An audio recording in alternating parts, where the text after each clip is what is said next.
Hello everyone, welcome to Cypedia. First step to success. Subscribe our channel to support our videos. This video deals with Indian Woman by Shiv K. Kumar. இவர் ரொம்ப ஃபேமஸான Indian poet, playwright, novelist and short story writer. இவர் பிறந்தது 1921. University of கேம்பிரிட்ஜ்ல English லிட்டரேச்சர்ல doctorate முடிச்சிருக்கிறாரு. இவர் 13 poem collections, 5 novels, 2 short story collection and play இது எல்லாத்தையுமே எழுதியிருக்கிறாரு. ஃபயாஸ் அகமது ஃபயாஸ் அவருடைய போம்ஸையும் இங்கிலீஷ்ல டிரான்ஸ்லேட் பண்ணிருக்கிறாரு. 1987ல drops fall in the sky அப்படிங்கிற போம் கலெக்ஷனுக்காக இவரு சாகித்ய அகாடமி அவார்டும் வாங்கியிருக்கிறாரு. 2001ல பத்மபூஷன் அவார்டும் வாங்கியிருக்கிறாரு. 2017 அவருடைய 95 வயசுல அவரு இறந்து போயிட்டாரு. நம்மளுக்கு கொடுத்திருக்கிற போம் இந்தியன் உமன். இந்த போம அவரு home works in the sun அப்படிங்கிற கலெக்ஷன்ல 1974ல பப்ளிஷ் பண்ணிருக்கிறாங்க.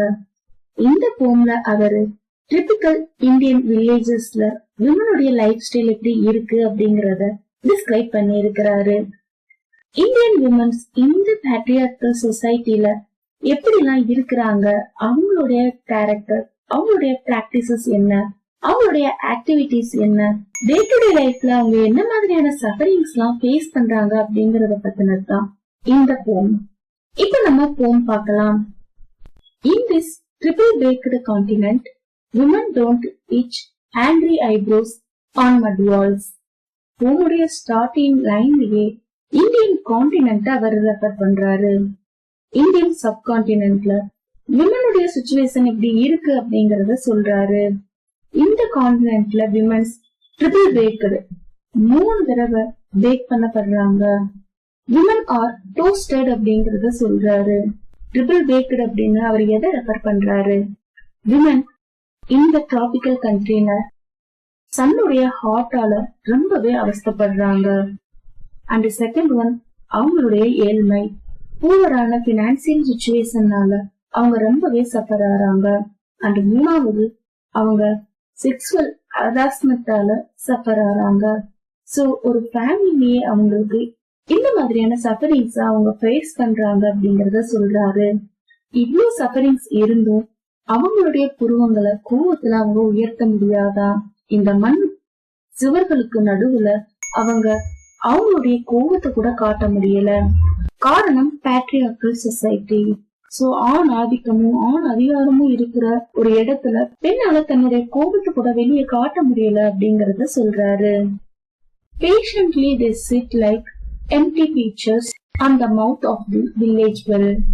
அவங்க ரொம்ப அமைதியா என்ன நடந்தாலும் அதை பத்தி ரியாக்ட் பண்ண முடியாம அமைதியா உட்கார்ந்து இருக்கிறாங்க.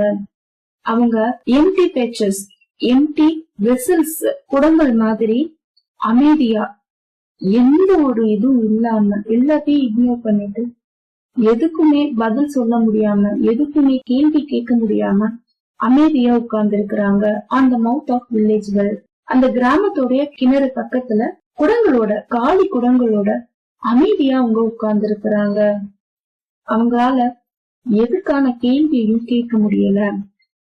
Fleeting hope in each bride of their Mississippi long hair. அவங்களுடைய நம்பிக்கைய அவங்க பிளீட் மடைச்சிட்டு இருக்கிறாங்க. அவங்களுடைய நீளமான முடியில ஒரு சில்க் கோல்டு த்ரெட் கட்டினா எப்படி இருக்குமோ அதே மாதிரி அவங்க நம்பிக்கையோட அதை மடிச்சிட்டு இருக்கிறாங்களாம். Looking deep into the waters mirror, கிணத்துல இருக்கிற தண்ணியில, ரொம்ப டீப்பா இருக்கிற தண்ணியில அவங்களுடைய முகத்தோட பிரதிபலிப்ப பாக்குறாங்க. For the moisture in there ice, அவங்களுடைய கண்ணுல கண்ணீரோட எப்போ அவங்களுடைய குடம் நிறையும், எப்போ அவங்களுக்கான அந்த காலம் வரும் அப்படின்னு ரொம்பவே கவலையோட அந்த கிராமத்தோடைய கிணத்து பக்கத்துல உட்கார்ந்து காத்துட்டு இருக்கிறாங்க. இந்த ஸ்டான்சஸ் பாத்தீங்கன்னா அவங்க டெய்லி லைஃப்ல யூஸ் பண்ற தண்ணிக்கு கூட அவங்க ரொம்பவே கஷ்டப்படுறாங்க அப்படிங்கறத போயட் சொல்றாரு. அவங்களுடைய கண்களும் கண்ணீரால நிறைஞ்சு போயிருக்கு.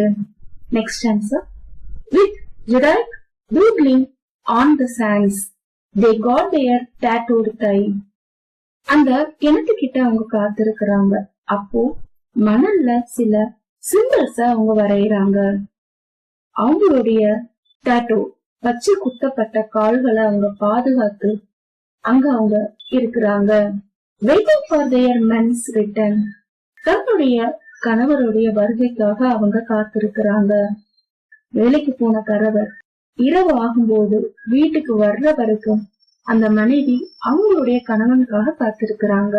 Till even the shadows roll up their contours and are gone beyond the hills. Sunset ஆகிற டைம், சூரியன் கொஞ்சம் கொஞ்சமா மலைகளுக்கு பின்னாடி மறையும் போது அந்த டைம் பாத்தீங்கன்னா மலைகள்ல ஒரு அழகான அவுட்லைன் கிரியேட் ஆகும். சோ அந்த மலைகளுக்கு பின்னாடி சூரியன் மறையிற டைம், அந்த டைம் வரும்போது ஈவினிங் ஆகும்போது தன்னுடைய கணவன் வீட்டுக்கு வருவான் அப்படிங்கிறதுக்காக அந்த மனைவி வெயிட் பண்ணிட்டு இருக்கிறா. சோ இந்த போன்ல இருந்து பாத்தீங்கன்னா ஒரு உமனுடைய டெய்லி ரொட்டீன், தன்னுடைய குடும்பத்தை பாத்துக்கிறது, தன்னுடைய ஆசைகள், தன்னுடைய உரிமைகளை கூட அவளால எடுத்து வெளியே சொல்ல முடியல. ஒவ்வொரு நாளும் நிறைய கஷ்டங்களை அவங்க அனுபவிக்கிறாங்க. அந்த நாளுக்கு தேவையான தண்ணி கூட அவங்க ரொம்ப நேரம் காத்திருந்துதான் அவங்களுக்கு கிடைக்கிற மாதிரி இருக்கு. அதுக்காக அவங்க ரொம்ப தூரமும் நடக்கிறாங்க. அந்த டேயோட எண்ட்ல தன்னுடைய கணவர்களுக்காக அந்த மனைவிகள் காத்திருக்கிறாங்க. இப்படிதான் இந்தியன் விமன்ஸோடைய டெய்லி ரொட்டீன் இருக்கு. இதை தாண்டி வேற எதுவுமே அவங்களுடைய வாழ்க்கையில இல்ல அப்படின்னு போயிட்டு இந்த போன் மூலியமா சொல்ல வர்றாரு. இந்த போனுடைய எக்ஸ்பிளனேஷன் உங்களுக்கு பிடிச்சிருந்ததுன்னா மறக்காம லைக் பண்ணுங்க. நம்ம சேனலை ஃபர்ஸ்ட் டைம் பாக்குறீங்கன்னா மறக்காம சப்ஸ்கிரைப் பண்ணிடுங்க. தேங்க்ஸ் ஃபார் வாட்சிங். Happy learning.